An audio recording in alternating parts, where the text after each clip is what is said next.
wala nang tiwala sa gobyerno. Kailangan natin ipatinto, malakasin ang ating pagkilos para ang ating kandataan lakas. Ang mga negosyante, ang simbahan magsalita na, bumaba ka na dyan kung kasama natin sa pagpapagkaisa at pagpapalawak ng ating hanay. Congressman Mike Defensor! Si Brother Mike Defensor! Please, let's the floor para sa kanyang mensahe ng pagpapagkaisa. Maraming salamat, Kyrie. Una ho, pagpati sa ituturing kong tatay ng Kongreso, si Congressman Jing Para. Nais ko rin kong kinarin kung si Jing Para sa tatay ko, ito naman lolo ko sa kabinete, si Secretary Jun Esperon. Ito yung pagkakang natin abogado, Atty. Manny Luna.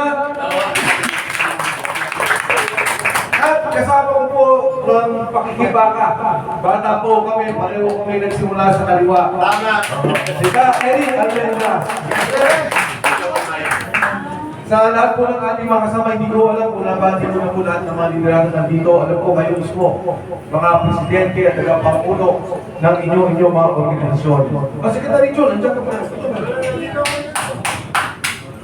Sa inyo po lahat, alam niyo, nung ako'y tumakbo ang Pangulo, sumuporta po ako kay BBM at kay Inay Sara. Maraming sa atin dito ang sumuporta kay BBM at kay Inay Sara. At ako po, sa maraming taon, tahimik, hindi narinig hindi nagsasalita sa politika.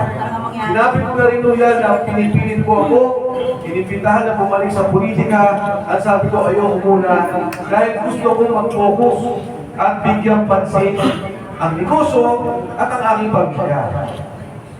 Nauna po ako nagsalita tungkol dito nang lapitan ako si Sergeant Protesa. Inilapit po yan ng isang kaibigan sa Universidad ng Pilipinas. Sabi niya, pakinggan po ng tao ko dahil gusto niya makakausap si Senador Dante Marcoleta. Noong nagsalita si Protesa, nagulat ako sa mga sinabi. Mali-malitang salapi at ang dinideliver sa bahay ni Martin Romartes. Alam nyo, sinabi pa niya pati ang Department of Health, ang pondo doon pinapakilaman nila. Hindi niya lang ang mga nangyari kung hindi nakita ng investigasyon sa blood control. Ang sabi na, Sir, Bicolano kasi si Kutesa, yung aking mga kamag-anakan binabaha. Yung mismong isang kasama ko, pamilya, binahan na wala ang buong bahay, na wala ang ari-arian. Yung palang pinubuhat natin mali-maleta na pera ay buhat ito sa flood control at mga anomalyang proyekto ng gobyerno. Kung naalala niyo po ng panahon na yun, ang panawagan ko, panagutin si Martin Romartes. Dahil tinanong ko si Kutesa, sabi ko, Kutesa, nag-deliver pa kayo ng pera kay Pangulong Bongbong Marcos. Ang sabi niya, wala po, sir. Ang deliver namin ng pera ay doon kay Martin Romartes. Anong ginawa po nila? Pinaalis si Saldico. Umalis ka muna dyan, magtago ka, huwag kang magsalita. Noong nagsalita si Kutesa, pinatawag ko yung assistant ni Saldico? Hindi. Pinabayaan makalabas ng bansa. O matapos nung pinabayaan niya makalabas, si Manny Puluhan, si Bersamin, pinabayaan si Amina Pangandaman, pero itulugtong ko yung kwento, nagulat ako nung nagsalita si Saldico. Dahil nung nag-usap kami at kaibigan din natin para sa abogado ni Saldico, ang sabi ko dun sa tao, alam nyo, maaari nyo itong maiwasan ng 2 taon. Dahil Pangulo si Bongbong Marcos. Kakainin kayo, magtatago kayo.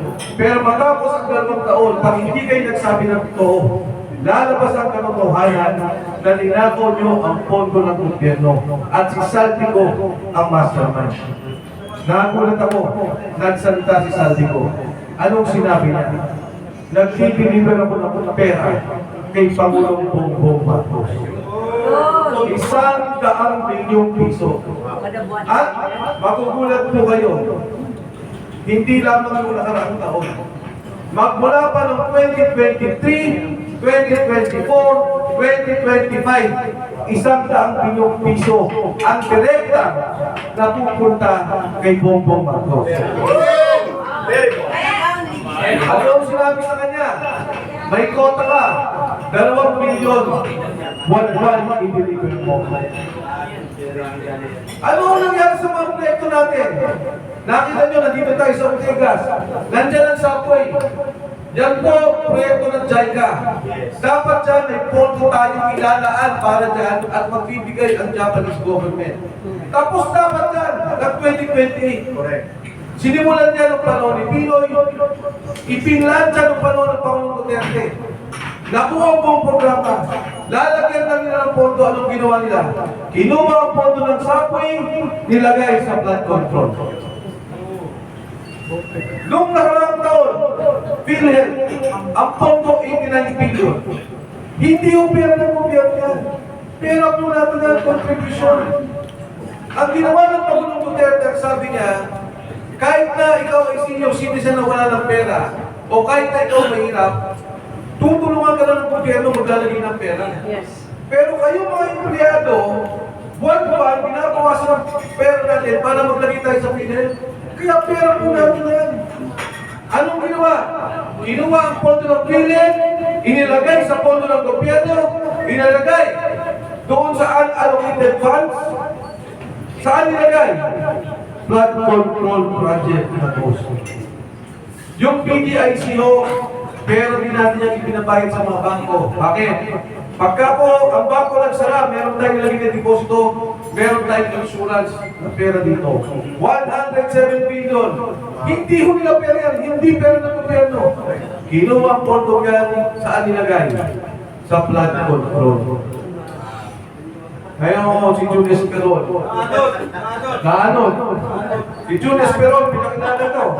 Nina, Secretary of Defense, National Security Advisor. Ano pa? Chief of Staff. Chief of Staff, Armed Forces of the Philippines. Chief of Staff, hindi ikaw, sabi nila, mas mabigat ka. Sabi ko, Julius Peron, Manong, nagkamali ka. Sabi niya, bakit? Ang tagal mo sa kabinete. Umigit ko mula 12 taon. Kung nag-district engineer ka pa na, bilyon na naman. Ito po, ang nangyayari sa kanila natin. Yung proyekto na subway, wala na. Pagkatapos ng 2020 siya matatapos. Yung North and South Railway, lalagyan ng pondo, wala na. Yung Mindanao Railway, mga taga-Mindanao po natin nandito. Ha? Dapat to, may pondo yan. Ano punta? Wala na sa flood control. Yung sa Iloilo, yung Panay Railway, wala na. Gimaras Panay Gimaras Project. Yan ang nangyayari ngayon sa ating bansa. Yan po ang pondo inanakaw. Taon-taon. Ang sabi, siya naman na nagsimula eh. Siya naman ang nagsabing may nakawan. Oo, sinabi na. Pero sa katotohanan, galit ang mga tao. Dahil ang sabi noon, meron 5,000 flood control projects. Bigla akong tayong binahan ng binahan. Noong nagalit ang taong bayan, nagsabi sa imbestigahan, ang hindi niya alam, babalik sa kanya ang investigasyon. Ang hindi niya alam, yung pondong ninakaw sa flood control, pumapasok pala sa bahay niya. Sinabi ni Saldico, 100 billion. Sabi ni Ping Lacson, sinungaling ka, mali yan. Yung pera, ang nag-deliver, ang sabi niya, ay si Bernardo. Ibinigay kay Traikip. Sabi ni Saldico, Senador, mali po yan. Ibang pondo ba yan? At ang binigay kay Presidente, 52 billion pesos. Isang taon lang po yan. Kaya po ako sa konsensya, pagkatapos ng mangyari kay Contessa, hindi na ako nanahimik. Si Contessa hanggang ngayon, kinuha nila. Nasa kanila. Nagsalita sa Senado, sabi ni Contessa, hindi ko na ako kailangan ng proteksyon ng DOJ. Ako na humbala sa sarili ko. Pagkapos po noon, dinitain nila. Hanggang ngayon, kausap ko misis, at meron po kami mureba na dinitain na. Pinabaliktad na namin eh. Pumirma na ako na hindi totoo ang sinabi na. At ang sabi po na doon, pinangakuan ko daw ang dinating Marcoleta ng pera para sabihin niya yung mga bagay na yun. Alam mo, sabi ko, okay na. Kahit bumaliktad na si Contessa, iba na yung sinabi niya, walang problema sa akin. Ang importante, palayain mo yung tao. Dahil yung sundalo ko, siya ang pinaka hindi kumita. siya ang walang interes. Nagpitpit lang ito ng pera. At nakita nito na mali pala yung ginawa ng mga panahon yun. Bakit nila paparusahan ng ito? Bakit nila katakutin ng pamilya? Marami pa ho ang lalabas at magsasalita tungkol doon sa kaperahan. Ngayong araw na po, binigay sa akin ang listahan yung taong-taon na 100 bilyong piso na kinukuha mismo ng Office of the President. Mismo ng Pangulo. Iba pa yung flood control na pinag-usapan natin. Ito, direkta sa kanya. Yung 8 bilyon, iba pa ho yun. Ngayon lang ho natin nakita. Kaya ako nagpapasalamat sa inyong lahat na tayo hindi manahimik at tayo ay kumilos. Tayong lahat magkaisa na kumilos at pag-resigning ang Pangulong ito. Yes! Yes! Importante ho ang pagkakaisa natin at ipakita natin yung ating lakas. Kahit malitan mo pa tayo magpalakas at magpadami. Dahil ang EDSA 1, napuno sa ganyan. Ang sabi ng military, withdrawal of support. Nag-withdraw ang mga sundalo, nagbaliktaran at sumama sa mga nagpo-protesta. Ng EDSA 2, nandyan na po ako, sundalo, si General Esperon, ako po'y nasa Kongreso. Ang sabi ng military, we will withdraw our support dahil wala nang negosyante. Nakikita nila ang problema ng ekonomiya. Wala nang mga taong gobyerno. Nakikita nila wala nang tiwala sa ating pamahalaan.